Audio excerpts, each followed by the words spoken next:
The Old Testament was originally written in Hebrew. Later, Jewish scholars translated it into Greek.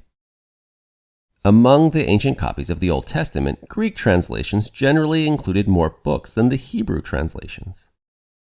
The Apocrypha is basically the collection of books found in the Greek but not Hebrew copies of the Old Testament. When the King James Version of the Bible was first published, it included the Apocrypha. However, by the 1830s, most Bibles being printed no longer included the Apocrypha. So, some members had Bibles with the Apocrypha, while others had Bibles without it. Joseph wondered whether he should revise the Apocrypha. God told Joseph not to do it. The Apocrypha includes many truths, but also things that are not true. Those who read it with the Spirit can benefit from it.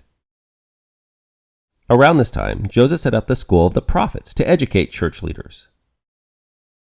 When they met, the men smoked and chewed tobacco, staining the floors and making the area smell bad.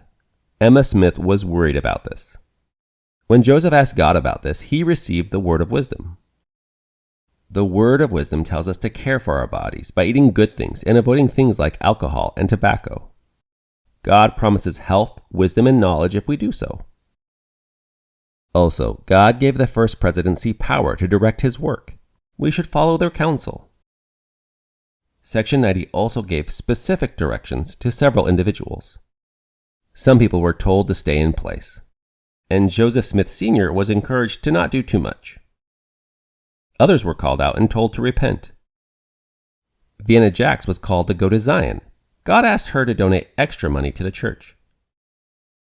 Her sacrifice allowed the church to buy the land for the Kirtland Temple.